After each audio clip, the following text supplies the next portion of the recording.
Ramai yang ikuti perkongsian kita sebelum ni tentang isu penggunaan kad pesara di hospital kan? Topik ni memang sentiasa hangat dan dekat di hati kita. Tapi berita baiknya, pihak Jabatan Perkhidmatan Awam Malaysia atau JPA baru-baru ni dah tampil berikan penjelasan rasmi yang sangat teliti. Jadi sebelum kita pergi lebih jauh, kita nak ucapkan ribuan terima kasih kepada pihak JPA atas keprihatinan dan usaha berterusan mereka dalam menjaga kebajikan para pesara kita. Hari ini, kita nak rungkai semula isu ini. Kita akan gabungkan pengalaman sebenar pesara di lapangan dengan penjelasan rasmi JPA. Tujuannya satu je, supaya kita semua lebih jelas, tak keliru lagi dan tenang bila berurusan di hospital nanti. Penjelasan rasmi daripada pihak JPA dan bagaimana ia berfungsi secara praktikal.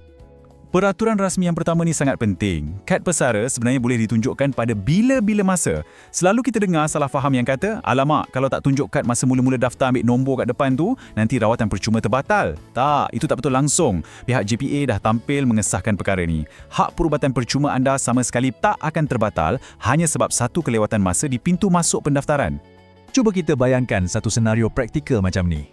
Anda sampai ke hospital dalam keadaan kelam kabut. Yelah, tengah cemas atau sedang tahan sakit kan?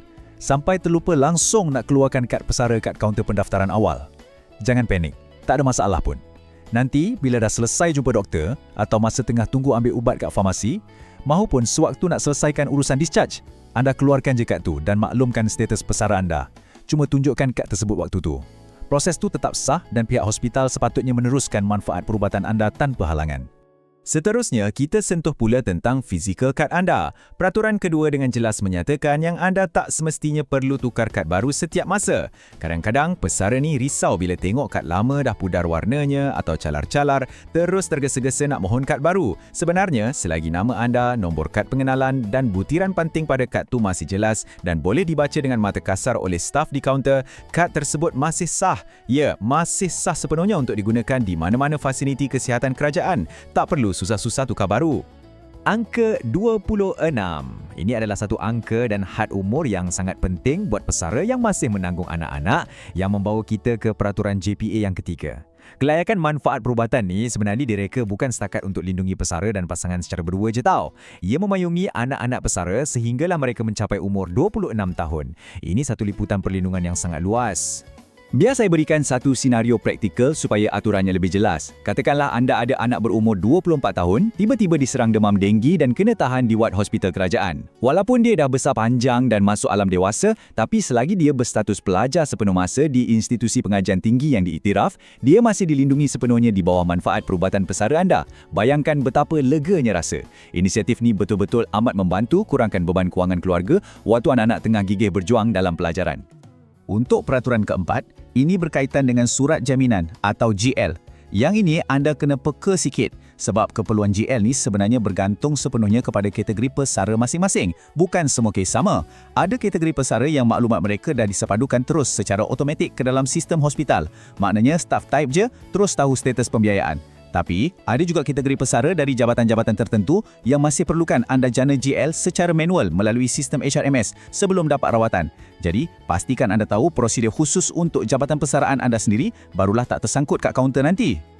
Inilah poin yang paling penting untuk kita faham. Jika ditakdirkan suatu hari nanti anda dihulurkan bil rawatan atau staf kaunter kata ada masalah dengan pembiayaan anda, tolong jangan cepat marah atau melenting. Isu sebenarnya di situ hanyalah wujud jurang dalam proses penyemakan dan komunikasi. Ia sama sekali bukan bermaksud kad pesara anda tu tak sah, dah luput atau dibatalkan. Tidak, kad anda masih sah. Apa yang diperlukan masa tu hanyalah satu langkah komunikasi yang betul dan bertenang supaya urusan pendaftaran tu boleh diperbetulkan semula di kaunter.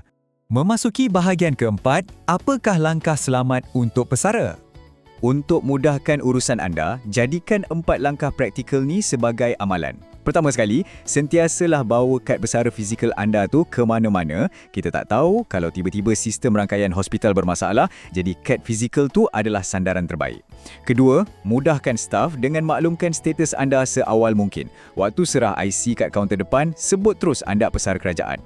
Ketiga, kalau tiba-tiba diminta bayar juga, kekal tenang dan dengan berhemah, minta staf tu buat pengesan lanjut dengan pegawai penyelia mereka. Dan yang keempat, kalau masih ada keraguan lepas tu, tak apa, simpan je butiran, resit semua dan rujuk terus kepada JPA untuk panduan yang lebih jelas. Dan akhirnya, bahagian kelima, mencapai ketenangan fikiran sebagai matlamat utama kita. Melalui sesi penerangan ni, kami bertindak sebagai pemudah cara yang neutral. Kami bukanlah badan berkuasa kesihatan. Perangan kami di sini adalah untuk kumpulkan soalan dan kebimbangan sebenar dari anda semua, merungkai kekeliruan dengan merujuk pada jawapan rasmi dan pada akhirnya cuba sediakan minda anda dengan kefahaman asas supaya bila anda berhadapan dengan situasi sebenar kat pintu hospital nanti, anda dah bersedia dan tahu apa nak buat. Semuanya berbalik kepada teras perbincangan kita hari ini, iaitu untuk memastikan semua pesara mendapat hak mereka dengan lancar dan tenang. Sekali lagi kita ulangi ucapan ribuan terima kasih kepada pihak Jabatan Perkhidmatan Awam Malaysia yang tak putus-putus pastikan kebajikan pesara terbela. Kami juga komited untuk terus kemaskini maklumat penting macam ni berdasarkan sumber yang sahih supaya anda semua tak mudah keliru, tak panik dan lebih yakin untuk tuntut hak perubatan anda. Sebagai penutup, dengan semua panduan dan realiti yang kita dah bincangkan tadi, cuba tanya pada diri, adakah anda dan keluarga rasa lebih bersedia untuk ke hospital selepas ini? Kefahaman yang jelas ni sebenarnya adalah perisai paling kebal untuk anda. Jadi pastikan anda simpan sesi penerangan ni dan panjang-panjangkan. Kongsikan kat mak ayah, ahli keluarga atau kawan-kawan pesara yang lain kat WhatsApp tu supaya kita semua dapat manfaat. Kalau anda sendiri ada pengalaman berharga guna kad pesara, jom kongsikan di ruangan komen di bawah supaya kita sebagai satu komuniti boleh belajar bersama-sama. Terus kekal sihat, jaga diri baik-baik dan kita jumpa lagi dalam sesi penerangan yang akan datang.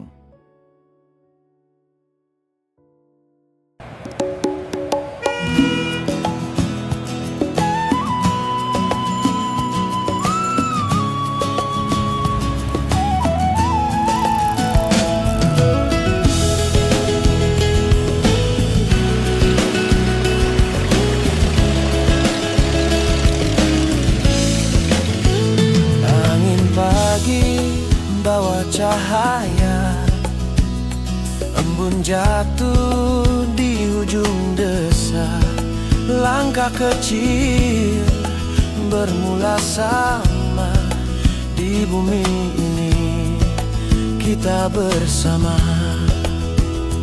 tangan kecil kini dewasa, namun hati tetap setia. Dalam tawa dan air mata, kasih kita